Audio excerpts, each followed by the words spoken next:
हाँ, तो आज के ज्ञान में जो चिदाकाश गीता है बाबा का, उसमें हम आगे बढ़ते हैं और उसमें आगे बढ़ने से पहले मैं म्यूट कर देता हूँ आप सब लोगों को, क्योंकि बाय चांस अनजाने में कोई भी अनम्यूट कर लेता है, तो डिस्टर्बेंस ना हो इसलिए मैं यहाँ म्यूट कर रहा हूँ। मैंने म्यूट कर दिया आप सबको। अगर फिर भी किसी को कोई विशेष बात पूछनी हो या कोई समस्या हो, तो आप मेरे को चैट बॉक्स में डाल देंगे या हैंड रेज़ होगा तो मैं जान पाऊँगा। तो आगे बाबा कहते हैं बड़े बाबा कि अगर आप पानी से डरते हो तो नदी को नाव में बैठकर पार नहीं कर सकते। अगर आप आग से डरते हो तो पानी को गर्म नहीं कर सकेंगे। मनुष्य को कुछ भी प्राप्त करना हो तो भय का त्याग करना चाहिए। ये बात स्पष्ट हो रही है ना आप सबको कि भय का कैसे त्याग करना है। देखो अगर पानी से डरोगे तो चाहे नाव ही क्यों ना मिली हुई हो, आप डर के कारण नाव में भी नहीं बैठोगे कि अरे मैं डूब जाऊंगा, मैं डूब जाऊंगा। जिनको हाइट का बहुत डर लगता है ना, वो पहाड़ पे तो छोड़ो, वो हवाई जहाज से सफर नहीं करते, डर लगता है। जिनको फोबिया होता है ना, क्या कहते हैं, पानी का, वो नाव में नहीं बैठते। जिनको आग का फोबिया होता है ना, वो पानी गर्म करने से डरते हैं। मेरी बेटी है, वो लाइटर से 1-2 बार झटके आ गए होंगे बचपन में, तो वो आज तक भी लाइटर जब आती है घर पे या वहाँ पे भी माचिस से जलाती है, उसको डर लगता है। तो ये फोबिया धीरे-धीरे आप साधना करोगे तो चला जाएगा। कुछ भी सिद्धि प्राप्त करनी तो मनुष्य को निडर बनना चाहिए। मनुष्य का मन, वह जो कुछ भी करता है, मन उसकी वजह है, कारण है ना? तो इसलिए आपको मन को जीतना है। जैसे-जैसे आप मन पर विजय प्राप्त कर लोगे, तो डर चला जाएगा, इच्छाएँ जाएँगी, डर चला जाएगा, क्रोध चला जाएगा और आप वो निज स्वरूप में आने से शिव हो जाओगे। स्पष्टीकरण में बाबा कह रहे हैं कि हमें नदी को तैर जाने में डर नहीं लगना चाहिए। नदी को तैर कर जाने में डर नहीं लगना चाहिए। जबकि यहाँ तो पहले ऊपर बाबा ने नाव से भी डर लगता है जिनको पानी से डर लगता है। उसी तरह पानी को गर्म करने के लिए आग का डर नहीं होना चाहिए। हमें अगर कोई महासिद्धि प्राप्त करनी हो तो हमें निडर बनना चाहिए। सफलता के लिए निडरता अनिवार्य पूर्व शर्त है। पहले भय जाना चाहिए आपका, तभी आप साधना में आगे बढ़ पाओगे, नहीं तो साधना में आप आगे नहीं बढ़ सकते। फिर आगे कहते हैं कि अध्यात्म के उच्च शिखर को सिद्ध करने के लिए हमें निडर नेता बनना चाहिए। पहले तो हम निडर बने, पहले हम खुद उस मार्ग पे चले और जिसका ज्ञान हमें भीतर की हमारे अनुभव से ज्ञान हो जाए, तो नेता बनना चाहिए। नेता कौन-सा? आध्यात्मिक। लोगों को भी ज्ञान देना चाहिए। इसीलिए मैं आपसे बार-बार निवेदन सिर्फ इतना ही करता हूँ कि अधिक से अधिक लोगों को जोड़ो। इस यूट्यूब के माध्यम से लोगों तक पहुँचो और इस ज्ञान को पहुँचाओ। फिर कहते हैं, ऐसे व्यक्ति को आत्मा की शक्ति प्राप्त करनी चाहिए कि वे सारे ब्रह्मांड का सामना कर सके।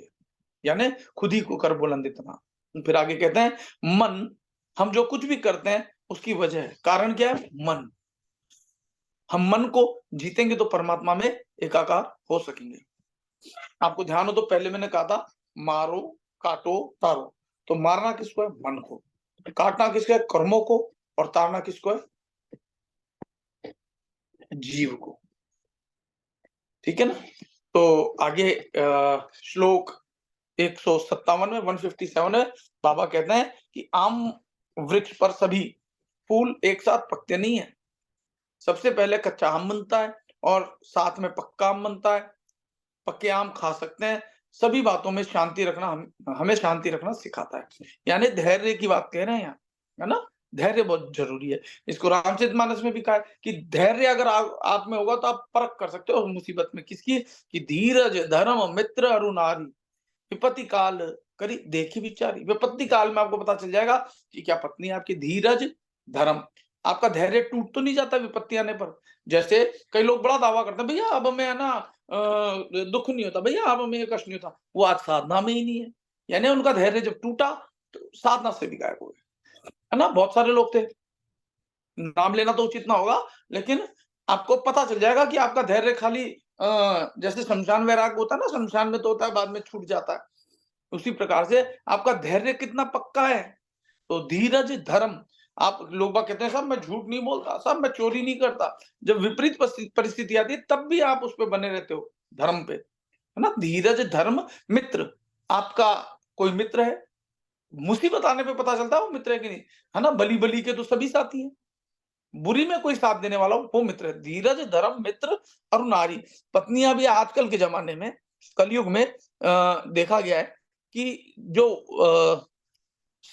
जिसमें सत्य होता है ना, वो पत्नियां भी आजकल कब पता चलता है, जब मुसीबत आती है, साथ छोड़ के चली जाती हैं। तो धीरज धर्म मित्र और नारी, विपत्ति काल करी देखी विचार। तो उसी तरह यहाँ कह रहे हैं कि सब कुछ एक जैसा नहीं होता है।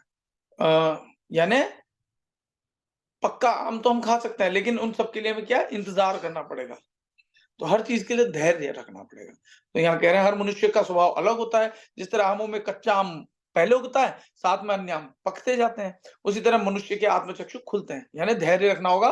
कितना समय लग जाएगा, लोग बाग बहुत जल्दी मचाते हैं, तो वो फिर नहीं कर पाते हैं। और भैया हम इतने सालों से साधना कर रहे हैं, कुछ हो नहीं रहा, कैसे उनका होगा? धैर्य अंतिम सांस तक बोला है मैंने आपको, ठीक है ना? उसी तरह व्यक्ति के आत्मचक्षु खुलते हैं, तब अपने दोष दिखने लगते हैं। जैसे जब आत्मचक्षु खुलेंगे तो अपने दोष भी दिखेंगे, सांसारिक गुण छुटते चले जाएंगे। वह मनुष्य, वह मानव भी पक्के आम जैसा हो जाता है। उसके दुर्गुण राख हो जाएंगे और उसमें सुवर्ण रह जाएगा, है ना? जल करके जो बेकार है वो राख बन जाएगा और स्वर्ण उसमें से पक के बाहर आ जाएगा। ठीक है? फिर कहते हैं मनुष्य को अपने चिदाकाश में सर्वोत्तम शांति प्राप्त करनी चाहिए। चिदाकाश यानी यहाँ चेतना उठ करके कपाल में आ जाए, सहस्त्रार में आ जाए। सहस्त्रार में एक त्रिकोण, उस त्रिकोण में एक बिंदु है ना? वो नाद और प्रकाश आपको दिखते रहना चाहिए, वो दिखेगा। आप साधना करते रहो। मैंने आपको जो 5 नाम दिए हैं, कितने लोग याद करते हो उस नाम से, उस अपने भीतर बैठे हुए परमात्मा का? ओके, केवल एक ही अभी याद कर रहा है, सबको करना चाहिए। रचना जी ठीक है, 2 ही जने। तो अभ्यास बनाओ। ये आपको जो नाम दिया है ना, इससे आपकी 6 महीने बाद जो तरक्की होगी वो मैं टेस्ट लूँगा, तो फिर आगे की दीक्षा आपको दूँगा। ठीक है ना?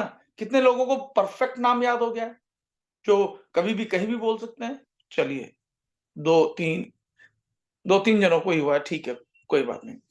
करिए, अभ्यास करिए, क्योंकि साधना करे बिना मैं कुछ नहीं कर सकता। अभी बाबा जी ने बोला था, अभी मैं फेसबुक पे देख रहा था, तो बाबा जी यही बता रहे थे कि बाबा जी ही नहीं, गौतम बुद्ध ने कहा है बाबा जी से पहले भी कि मैं तुम्हारे लिए कुछ नहीं करूँगा, जो कुछ करना है तुम करोगे। मैं तो केवल तुम्हें मार्ग दिखा सकता हूँ, चलना तुम्हें ही होगा, ठीक है ना? मैं तुम्हारा मार्ग बताने वाला हूँ, मैं तुम्हें उठा करके मंजिल पे पहुँचाने वाला नहीं हूँ, चलना तुम्हें ही पड़ेगा। तो आगे कहते हैं कि मनुष्य को अपने चिदाकाश में सर्वोत्तम शांति प्राप्त करनी चाहिए। उसे शांति सब में और सर्वत्र देखनी चाहिए। जब वो भीतर से शांत हो जाएगा तो उसको हर हाल में खुशी उत्पन्न हो जाएगी। अब 158 श्लोक में बाबा कहते हैं, बड़े बाबा, कि मनुष्य का मस्तिष्क आम जैसा है, उसमें मीठा अमृत है। अमृत पांचों इंद्रियों का अर्क है। अमृत जो है पांचों इंद्रियों का अर्क। देखो, अर्क का मतलब होता है कि जैसे दवाई होती है ना, तो हम किसी चीज का इतना अधिक शोधन करते हैं, उसके बाद जो अर्क निकलता है, अंतिम जो तत्व की चीज है, पांचों इंद्रियों का अर्क है। यह अमृतत्व मनुष्य में बसी उच्चतम शक्ति है ना? फिर कहते हैं स्पष्टीकरण में कि मनुष्य का मस्तिष्क पके आम जैसा है। मस्तिष्क ज्ञानामृत का स्थान है। मनुष्य कुंडलनी जागृत करके, कुंडलनी का मतलब ही होता है, कुंडलनी मतलब चेतना शक्ति, चेतना शक्ति, और कुंडलनी जागृति मतलब चेतना शक्ति जागृत होकर के ऊपर उठती है, ठीक है ना? तो कुंडलनी शक्ति मनुष्य की 5 इंद्रिय का अंतः तत्व है। एक होती है बाह्य इंद्रियां, एक होती है अंतःकरण। तो अंतःकरण जब शुद्ध होता है भीतर, है ना, तो वो अमृत बरसने लगता है। यह अमृत तत्व मनुष्य में बसी सर्वोत्तम शक्ति है। ये सबसे उच्च की शक्ति है। बाबा आगे बताता है, बड़े बाबा, कि ऐसा घर कि जिसमें रात के समय दिए की रोशनी नहीं है, वह घर सुंदर नहीं लगता। जब अंधेरा आ जाए, जिसमें अज्ञान रहेगा, वो कैसे सुखी रह सकता है? जिस घर में रात के समय दिए की रोशनी नहीं है, रात के समय से मतलब यहाँ हो सकता है जब मुसीबत आए, तब अगर आपके पास ज्ञान का प्रकाश नहीं है तो आप डूब जाओगे ना।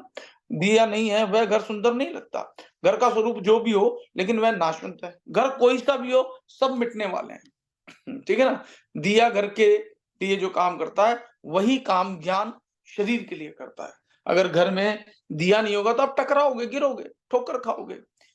ठीक इसी प्रकार से ये शरीर जो है आपको गलत रास्ते पे जाएगा। मन अगर दूषित है, अंधकारमय है, तो आपको नाले में गिराएगा, आपको दारू के शराब के व्यसनों में लगा देगा या और अन्य चीज़ों माया में लगा देगा। लेकिन अगर आप वास्तव में भीतर ज्ञान प्रज्वलित हुआ, तो आप इन सब चीज़ों में भटकोगे नहीं। ठीक है ना? तो वही काम ज्ञान शरीर के लिए करता है। और रोशनी कुंडलनी शक्ति है। कुंडलनी शक्ति जब जागृत हो जाएगी तो वो रोशनी हो जाएगी भीतर। कीचड़ में छिपी चीज का कोई मूल्य नहीं होता। कीचड़ में से मिले हीरे को हम फेंक नहीं देंगे ना। जैसे कमल जो है कीचड़ में ही खिलता है, तो कमल को हम ले लेते हैं, कीचड़ को थोड़ी ना हम कोई काम में लेते हैं। उसी प्रकार से स्पष्टीकरण में बाबा कह रहे हैं कि जिस तरह दिए की रोशनी बगैर घर सुंदर न लगे, उसी तरह ज्ञान की रोशनी बना मनुष्य अच्छा नहीं लगता। ज्ञान की रोशनी उसी तरह ज्ञान की रोशनी बना मनुष्य अच्छा नहीं लगता। यहाँ पर उसी तरह जिस तरह घर में रोशनी नहीं है, तो मनुष्य जो है वो बिना ज्ञान की रोशनी के बेकार लगता है, ये कहना चाहते हैं। घर किसी भी प्रकार का और कितना भी मजबूत हो, लेकिन नाशवंत है। यानी ये शरीर कितना भी मजबूत हो, ताकतवर हो, मैं बहुत बड़े बड़े बॉडी बिल्डर्स को देखा है, बाद में पिचक जाते हैं, है ना? तो अच्छे अच्छे लोगों को भी मैंने देखा है। तो इसलिए नाशवंत है ये शरीर, इसका अंत होना ही है। शरीर शाश्वत नहीं है। दिया जिस घर के लिए है, उसी तरह ज्ञान शरीर के लिए है। जैसे दिया जो है घर में प्रकाश करता है, वैसे ही शरीर के भीतर जो ज्ञान है वो प्रकाश करता है। शरीर में जो प्रकाश है वह कुंडलनी का होता है। आपकी ज्ञान शक्ति जब सोई हुई अवस्था में है, जब जागृत हो जाएगी, प्रकाश हो जाएगा। मनुष्य में कुंडलनी जागृत होनी चाहिए। यह हकीकत है कि हर मनुष्य में दिव्य ज्योति होती है, लेकिन वह वासना के मल से ढक जाती है। जब हमारी इच्छाएं बहुत बढ़ जाती है ना, तो उस इच्छाओं के कारण ढक जाती हैं। लेकिन फिर कहते हैं जिस तरह कीचड़ में छिपी चीज का कोई मूल्य नहीं होता, उसी तरह सांसारिक जीवन की वासनाओं में अटकी आत्मा का कोई मूल्य नहीं होता। ठीक है ना? वो जीव जब तक अवस्था में है तो उसका कोई मूल्य नहीं है, और शक्तिशाली होगा तो हर कोई उसको पूछेगा। फिर कहते हैं कि आत्मा जब वासना से मुक्त हो जाए, तब वह उसके उच्चतम आत्मा के साथ प्रकाशित होती है, और हर कोई उसको स्वीकार करता है। ऐसी आत्मा की वजह से जगत में सर्व का कल्याण होता है। नित्यानंद बाबा से सबका कल्याण होता था। जब हम असत्य में रहें और सत्य को जान लेते हैं, अंधकार में प्रकाश की अनुभूति करते हैं, तब हमें उसे तब हम उसे छोड़ेंगे नहीं। जब हमें आत्मा का साक्षात्कार होता है, तब हम उसे छोड़ नहीं देते। हमें कीचड़ में भी अगर हीरा मिलेगा तो हीरे को नहीं फेंक देंगे हम। अगले में 160 में कुछ लोग बोर तो नहीं हो रही है, बहुत गहरा ज्ञान है ये। जब हम ये अब सीरीज चला रहे हैं ना, जैसे कबीर बीजक की हमने रिकॉर्ड नहीं किया, अब दोबारा कभी हम करेंगे तो रिकॉर्ड कर लूंगा। कबीर बीजक आपने पूरे से कर लिया अच्छे से। अब हम जो है चिदाकाश गीता कर रहे हैं। लोगों को रुचि भी थी, इसलिए गीता चिदाकाश गीता कर रहे हैं। गीता का हम कर चुके हैं। कभी मौका लगेगा तो शिव सूक्त और मौका लगेगा तो हम शिव सूक्त और भैरव विज्ञान तंत्र और शिव पुराण आदि का भी हम यहाँ करेंगे। ठीक है ना? फिर आगे कहते हैं बाबा, बड़े बाबा, कि दुष्ट मनुष्य कुएं में गिरे तो हमें उसे डूबने नहीं देना चाहिए, क्योंकि मनुष्य के भीतर क्या छुपा है? आत्मा, जीवात्मा। हम ऐसा नहीं मानते कि मनुष्य सदैव खराब ही रहेगा। हमें एक भीतर संभावना होती है कि हाँ, ये सुधर जाएगा। वो तो जो उसमें कमियां हैं, उस वजह से वो बुरा दिखाई देता है, परंतु जो उसके भीतर छिपा हुआ हीरा है, वो तो आत्मा है, वो तो खराब नहीं होता ना। और हमें उम्मीद होती है कि ये सुधर जाएगा। हमें उसकी बुराइयों को दूर कर के सदमार्ग पे ले जाना चाहिए। जैसे कल सीमा जी और उन्होंने कहा था कि आंखों से ऐसे डर लगता है, ये वो। तो हमें नफरत नहीं करनी है, क्योंकि उसके भीतर जो है एक आत्मा छिपी हुई है, और यथासंभव हो सके तो दूरी बना करके, जितना आप समझाते हो, अगर वो समझना चाहता है तो समझाओ, नहीं समझना चाहता है तो आप दूरी बना लो। लेकिन आप उसको मार थोड़ी ना दोगे, उससे नफरत थोड़ी ना करोगे। ठीक है, दूरी बना लो, ताकि आप पर बुरा प्रभाव ना पड़े। तो क्या कह रहे हैं कि कोई बुरा मनुष्य कुएं में गिरे तो हमें उसे डूबने नहीं देना चाहिए। हमें ऐसा मानने की जरूरत नहीं है कि बुरा मनुष्य कभी सुधरेगा नहीं। कोई भी मनुष्य कितना भी खराब हो, लेकिन हरदम बुरा नहीं रहेगा। कोई भी मनुष्य शाश्वत तौर पर बुरा नहीं होता। आज या कल उसमें सुधार आएगा। मानव जीवन का लक्ष्य दिव्य जीवन की दिशा में, लेकिन आप पीछे मत पड़ जाना हर किसी को समझाने जा रहे हो। अगर वो मृत्यु हो रही है तो वहाँ आप उसकी सहायता कर सकते हो। बचा सकते हो तो बचाना, नहीं बचा सकते हो तो फिर वो जो उसके कर्म उसके अनुसार उसको जो है गति मिलेगी। इसीलिए तो हम सेवा करते हैं। जैसे कोई भूखा है, भूख से मर जाएगा, तो ये हम उसको बचा सकते हैं तो भोजन करा दें, है ना? कोई सर्दी से मर जाएगा, कपड़े नहीं है, कपड़े उड़ा सकते हैं। ऐसे ये है मतलब इसका। तो कोई भी मनुष्य शाश्वत तौर पर बुरा नहीं होता। आज या कल उसमें सुधार आएगा। मानव जीवन का लक्ष्य दिव्य जीवन की दिशा में प्रगति करना है। हमें बुरे मनुष्य को सुधारने के लिए हरदम प्रयास करना चाहिए और उसे सद्मार्ग पर लाने का प्रयास करना चाहिए। ठीक है ना? लेकिन अगर वो स्वयं भी चाहता हो तो। ठीक है? तो आज के लिए इतना ही या और ले लूँ 1-2 श्लोक? आप अगर 1-2 लेने हैं तो ऐसे कर दो और नहीं लेने हैं तो फिर ऐसे कर दो, तो मैं ठीक है। तो अब हम साधना करते हैं। अब मैं यहीं पे रिकॉर्डिंग रोक देता हूँ, है ना? और ये रिकॉर्डिंग जो है ज़्यादा से ज़्यादा लोगों तक पहुँचाओ, तो ज़्यादा से ज़्यादा लोगों तक पहुँचेगी तो उनका भी कल्याण होगा। उन लोगों का कल्याण होगा तो आपका पहले कल्याण होगा। ठीक है? तो मैं ये रिकॉर्डिंग स्टॉप करने जा रहा हूँ।